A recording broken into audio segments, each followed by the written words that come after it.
Berikut ini merupakan penjelasan perhitungan acara 1. Pertama, kita akan menghitung jumlah nilai cacat pada kopi beras. Telah diketahui jenis cacat dan jumlah cacat dari tabel yang telah diunduh di Excel Learning.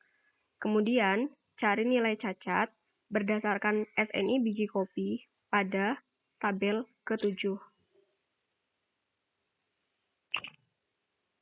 Setelah itu,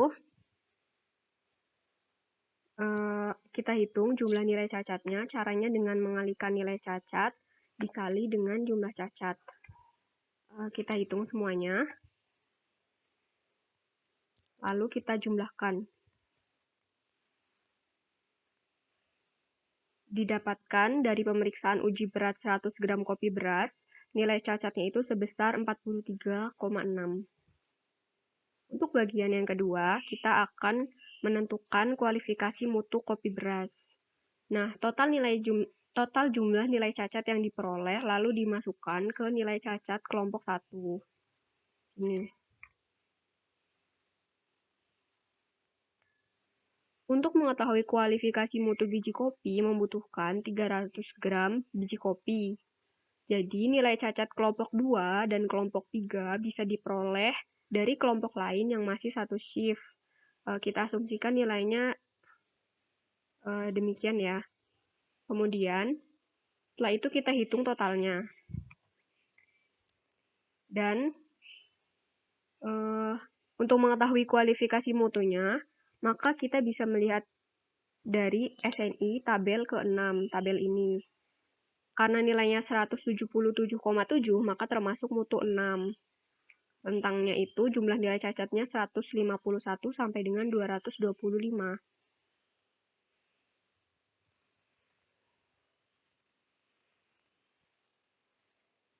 Kemudian, bagian yang ketiga, datasheet diagram Pareto. Pada tabel 3, untuk jenis cacat dan frekuensi bisa diperoleh dari tabel 1. Namun, jenis cacatnya sudah diurutkan dari frekuensi yang paling besar ke yang paling kecil. Lalu, jangan lupa untuk ditotal. Kemudian, selanjutnya kita hitung frekuensi kumulatifnya. Itu caranya dengan menjumlahkan frekuensi ini 15 ditambah dengan yang 9,25 biji pecah dan seterusnya ya. Kemudian untuk persentase kita hitung yaitu frekuensi dibagi total kemudian dikali 100. Lalu jangan lupa diberi tanda mutlak supaya sel totalnya ini tidak bergeser.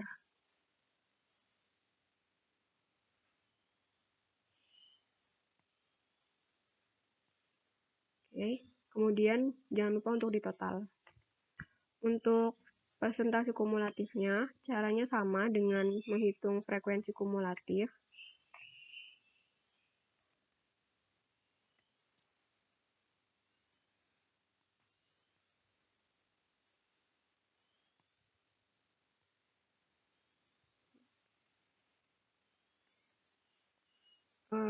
Lalu untuk bagian yang keempat, membuat diagram Pareto. Untuk membuat diagram Pareto, maka pertama kita blok ketiga kolom, frekuensi, jenis cacat, dan juga persentase kumulatif.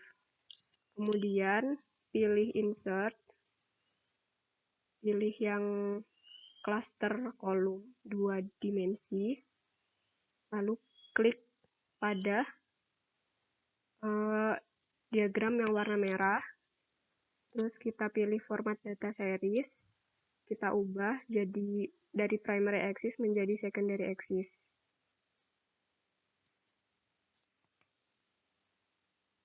Setelah itu kita pilih, kita klik kanan lalu change series chart type, kita ubah menjadi line with markers. Setelah itu aktifkan axis frekuensi kecacatan. Kita ubah nilai maksimalnya dengan total frekuensi kecacatan, yaitu 43,6.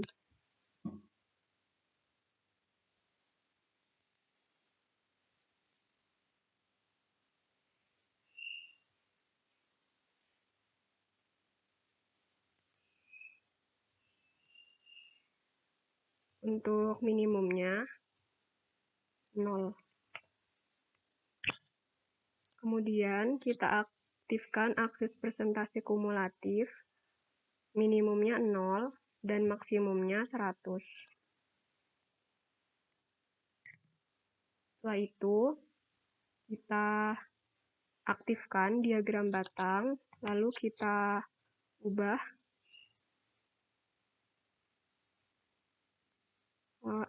diklik semua ya. Kita ubah gap-nya menjadi 0. Lalu kita ubah border color-nya menjadi solid line, jadi warna hitam supaya terlihat. Belum terlihat.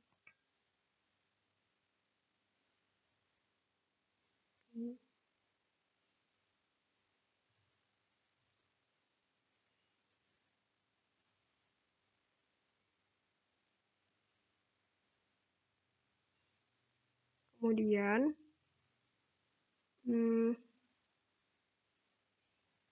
pada titik secondary axis kita beri data labels. Pilih yang beri di atas. Setelah itu yang ini juga diberi, yang diagram batangnya diberi juga di inside base. Kemudian kita beri nama sumbu X dan sumbu Y-nya.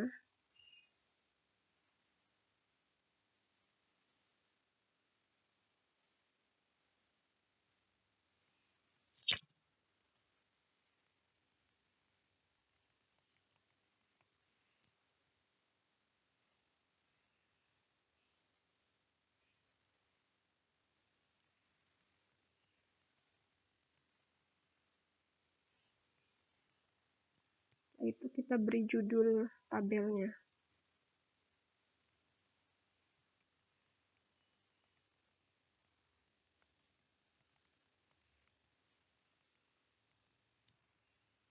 Jangan lupa untuk diperbesar supaya angkanya terlihat jelas.